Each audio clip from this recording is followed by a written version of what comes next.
Salut à tous. Par le passé, j'ai eu à vous présenter un de mes tableaux de bord, un tableau de bord de gestion des créances. Aujourd'hui, je vais vous présenter un nouveau tableau de bord de gestion des créances, un peu plus poussé, un peu plus abouti, qui permet de répondre à des problématiques supplémentaires. Ok. Donc, lorsque vous ouvrez ce tableau de bord, cette boîte s'ouvre, mettre à jour, et là, on va cliquer sur mettre à jour. On n'a qu'à cliquer sur mettre à jour pour que ça nous renvoie à la page de présentation de notre tableau de bord. Voilà. Donc du coup, directement, ça nous présente d'abord la page de présentation de notre tableau de bord. On n'a qu'à fermer. Okay. Dans la première vue, ça nous permet d'avoir le taux de recouvrement pour un client ou pour chaque client ou pour tous les clients au cours d'une période. Par exemple, pour Junior, pour l'année 2019, on a son montant de recouvrement et ses créances et le taux de recouvrement en question. Donc là, je peux dire que par exemple, je veux pour tous les clients, je prends tout et là, je clique sur valider.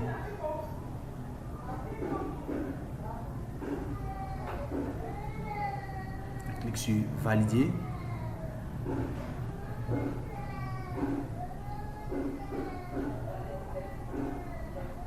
Là, ça me donne 3,7%. Je peux dire par exemple que je veux uniquement pour décembre, pour tous les clients, pour décembre. Je clique sur valider. Et là, on a 14%. Okay. Donc, on va aller à la prochaine vue. Là, je n'ai qu'à cliquer sur Go ou bien à travers mon menu hyper dynamique qui comprend deux parties, la partie menu proprement dit et la partie base. Donc, la partie base, c'est pour entrer les éléments. On a paramétrage des listes et base de données. On a dans la rubrique menu, on a 6 éléments qui constituent nos différentes vues, nos différents rendus pour notre tableau de bord. Voilà, donc, lorsqu'on survole, ça change de couleur automatiquement. On n'a qu'à cliquer là, ça nous projette directement sur là. Ok, dans la première vue ici, ça nous permet d'avoir l'état des créances au cours d'une période. Là, à partir de cette date, à partir du 2 novembre 2019, ça nous permet d'avoir l'état des créances à cette date-ci. Donc là, j'ai la partie des factures issues à recouvrir, des factures dont l'échéance a déjà traversé par rapport à ces dates-ci. Que là, nous sommes le 24 janvier, alors que là, nous sommes au 2 novembre, donc on a traversé l'échéance. Et là, j'ai toutes mes factures, les soldes, un histogramme qui permet de comparer le montant des soldes, le client en question, l'échéance et le nombre de jours en question. Là, j'ai la possibilité de classer mes factures par ordre de solde et décroissant, c'est-à-dire du plus grand au plus petit, soit par ordre d'échéance, c'est-à-dire l'échéance la plus ancienne à la plus récente. Et là, j'ai le montant global des factures issues non recouvrées. Et puis ici, j'ai le montant des soldes à recouvrir des clients. Là, pour Lionel, par exemple, j'ai son solde total et son pourcentage par rapport au solde total et la partie issue. Et plus loin ici, pour chaque client, quand je suis un client, ça me donne directement tous ces factures. Voilà. Donc, là, je prends par exemple, on va prendre par exemple le client. On va prendre par exemple un client Stéphane. Par exemple, on va prendre le client Stéphane. Ok. Donc là, vous voyez qu'ici, la partie qui est en blanc représente la partie du solde total et la partie qui est en rouge représente la partie échue. Et là, vous voyez que pour Stéphane, j'ai les factures échues se mettent automatiquement en rouge et les factures non échues sont en blanc. Et si c'est facile de dérouler, je peux cliquer directement là et sélectionner directement mon client en question. Ça me positionne directement sur mon client. Et plus haut, j'ai les créances non échues, le montant global, la créance totale, le montant global, le montant à échoir dans 30 jours à compter de ces dates, c'est-à-dire au 2 décembre, partant du 2 novembre au 2 décembre, on a 948 000. Le montant à échoir, c'est le montant qu'on est censé percevoir dans 30 jours. Quel montant je suis censé percevoir dans 30 jours.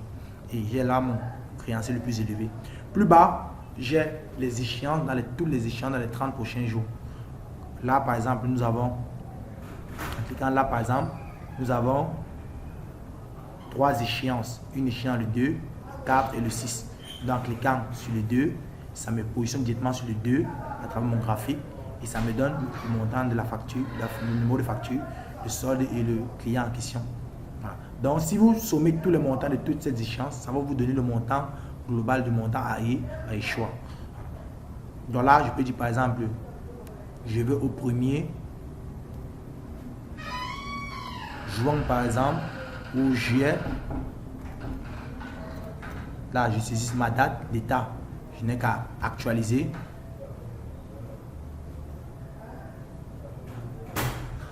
Voilà, vous voyez que les données s'actualisent de manière automatique. Vous voyez que ça s'actualise de manière automatique. Vous voyez que ça s'est actualisé de manière automatique. Là, je passe à 3 millions.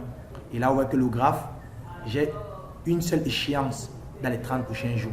Ça s'est mis de manière automatique. Tout s'est actualisé de manière automatique.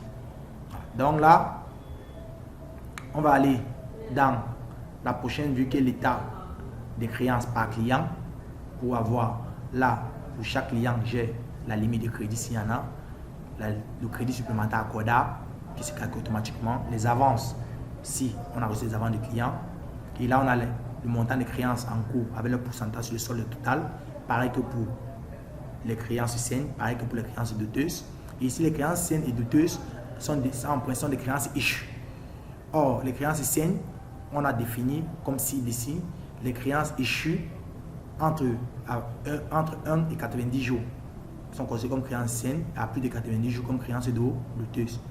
Et là, on a plus bas les factures lettrées, c'est-à-dire des factures qui ont été soldées, le numéro de la facture, le montant de la facturation, le solde. Et là, les factures non lettrées, on a le montant, le numéro de la facture, le montant de facturation. Et le solde, ici plutôt, autant pour moi, ici, quand ça a été soldé, autant pour moi, c'est pas le solde, c'est quand ça a été soldé. Et là, on a le solde total du client. Ici, on a les prochaines échéances de notre client. Et là, si je choisis par exemple un autre client, je vais par exemple choisissons par exemple le client Jean. Là, vous voyez que directement, ça me donne par ces factures ici, Jean. Et j'ai la possibilité de saisir les premières lettres du client et ça me donne directement les clients qui commencent par ces lettres-là. Par exemple, si je tape S, on va taper S, et là je clique, vous voyez que ça me prend directement quoi, Steve et Stéphane. Parce que c'est les 2 lettres. Voilà, Steve et Stéphane, là, il peut choisir Stéphane. Ça me donne directement le solde de Stéphane. Vous voyez que Stéphane, voilà toutes ces prochaines échéances qu'on a. Voilà toutes les prochaines échéances de Stéphane qu'on est censé percevoir. Donc, on va continuer. Là, ici, j'ai la balance AG pour recouvrement. En principe, la balance AG pour recouvrement, c'est en principe pour... On est en train de travailler avec les créances échues. Et on les a mis par catégorie. C'est-à-dire quoi? De 0 à 30 jours. De 31 à 60 jours. De 61 à 90 jours. Et plus de 90 jours. Voilà. Ça veut dire que dans les créances échues, c'est-à-dire quoi? On a la catégorie de 0 à 30 jours. On commence. Ça nous permet d'avoir ici pour tous les clients, par exemple pour André, pour je choisis André par exemple, on a les factures échues de André, non recouvrées. On a toutes ces factures avec les catégories. Par exemple, si je prends par exemple ici, prenons par exemple Jean ou Lionel. Vous voyez que Lionel, ça met toutes ces factures et ça met le montant échu, ça catégorise. Tu vois, la facture numéro 22 est dans la catégorie de 61 à 90 jours. Et ici, plus loin, on a l'état des créances clients par tranche. Donc, en principe, je vais voir pour chaque tranche, quels sont les clients qui sont dans ma tranche et quel est le montant. Là, je peux dire de 0 à 30 jours. Vous voyez, j'ai André, par exemple, de 61 à 90 jours, ou alors de plus de 90 jours.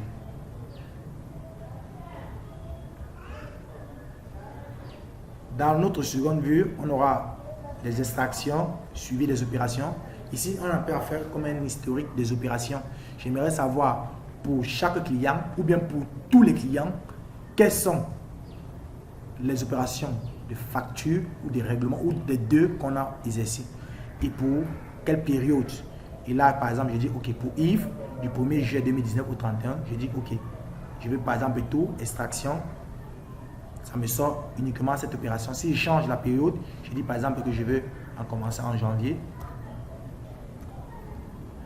pour l'année 2019, pour Yves, extraction, ça m'extrait, tu vois, les règlements et les factures. Je peux dire que OK, je veux uniquement les factures et là, je mets extrait, ça m'extrait uniquement les factures. Là, si je prends par exemple le client Stéphane, je dis que OK, je veux uniquement les factures. Et le plus sublime dans ça, c'est que ça te donne tous les factures de Stéphane de manière automatiquement. Là, tu as possibilité de suivre des factures de manière automatique. Là, il peut dire que par exemple, je vais suivre la facture numéro 33, extrait, ça me donne l'opération sur la facture numéro 33 avec le montant.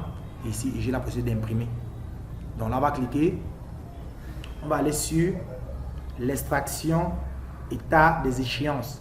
Là, l'extraction état des échéances, ici, c'est important parce que ça permet, c'est utile pour faire les prévisions des encaissements. En principe, quels sont les encaissements que je suis censé avoir pour telle période ou bien pour tel mois, ainsi de suite, pour tel client ou bien pour tous les clients. Et là, j'ai dit par exemple, pour tous mes clients, par exemple pour tous les clients, pour le mois de décembre, par exemple, on parle pour le mois de décembre 2019,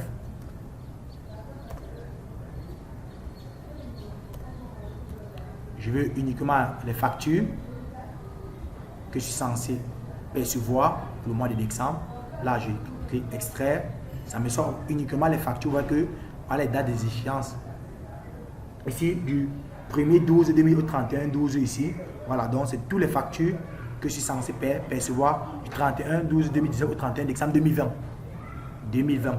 Là, c'est dit 2019 ici, pour le mois de 2019. Le mois de 2019, mois de décembre 2019 uniquement. Là, je tape extrait. Là, ça me donne uniquement, vous voyez que ça me donne uniquement le mois de décembre. Voilà, voilà les échéances que je suis censé percevoir. Ici, les factures, ici, avec les clients, ainsi de suite. Donc là, on va passer à notre dernière vue de notre tableau de bord, qui est la performance du processus de facturation.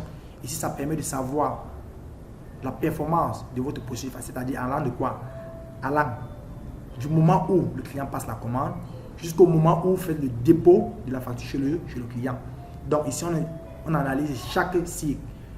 La commande livraison, c'est-à-dire du moment où le client passe la commande et du moment où tu livres le client. Du moment où on livre le client, au moment où on passe la facture et du moment où on passe la facture, au moment où on dépose. Voilà, on fait la facture, du moment où on dépose la facture chez le client. Et on sait bien que la cliente commence à courir du moment où on dépose la facture chez le client. Donc ici, on a les références de banque de commande, on a la date de banque de commande, on a la date de délai de livraison. Et là, on a la date effective de livraison. C'est-à-dire qu'on a livré le client effectivement quand. En principe, ici, vous voyez que le client passe là, par exemple, la commande le 16 octobre 2019. On avait 7 jours pour le livrer. En principe, on était censé livrer quand? Le 23. On a bien livré vraiment le 23. Donc, il y a eu 0 jour. C'est bien sûr en fait. Donc, ici, et nous, on a mis les performances à 1 jour. Comme vous pouvez aussi mettre changé, etc. Donc, on a dit que du moment où le client passe à commande, du moment où on le livre, c'est 1 jour. Du moment où on livre et du moment où on doit faire la facture, c'est 1 jour. Du moment où on facture, du moment où on a déposé, 1 jour.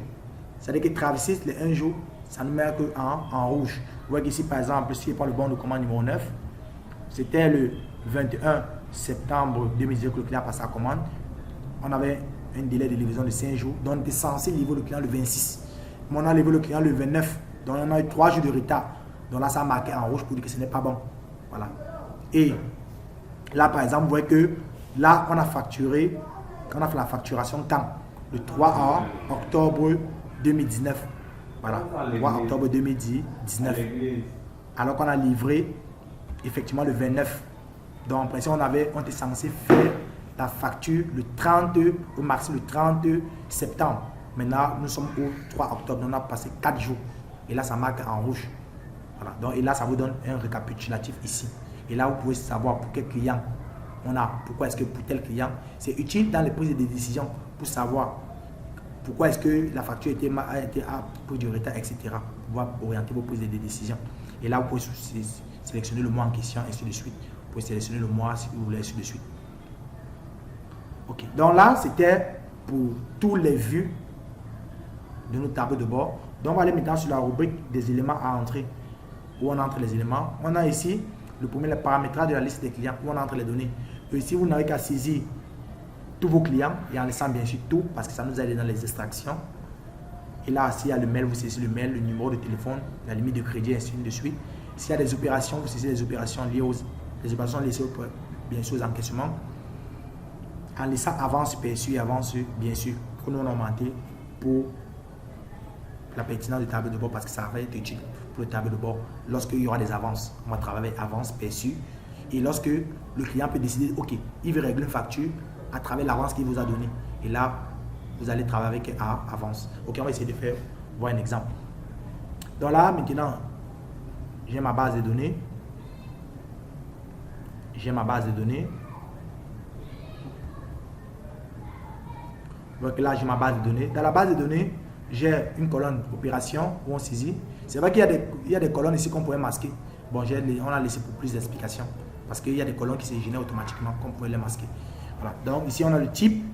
On a soit c'est une facture, soit c'est un règlement. Le bon de commande, bien sûr. Donc on va prendre la première ligne. On va essayer de colorier. Là, facture, date de livraison prévue, qui se calcule automatiquement en faisant quoi? C'est la date de bon de commande plus le délai de livraison. On pourrait savoir la date de livraison qui était prévue pour le client.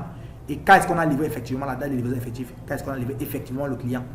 Et là, tu as la date de facturation que tu saisis, la date de dépôt que tu saisis quand c'est une facture, on dépose, le numéro de facture, le nom du client, la référence, le mode de règlement, bien sûr quand c'est un règlement, le référent de règlement, le délai de règlement quand c'est un règlement, ainsi de suite. Et le délai de règlement ici, le délai de règlement, on saisit le délai de règlement puisque c'est une facture et la date d'échéance est calculée de manière automatique. Et là, on a le montant TTC que vous saisissez sans le moins. Mais lorsque ça sera un règlement, par contre, là, on va rentrer. Lorsque ça sera un règlement, on saisit uniquement le numéro de facture pour lequel on règle le nom du client en question. Et le montant, on met en moins. On met le montant en moins. OK.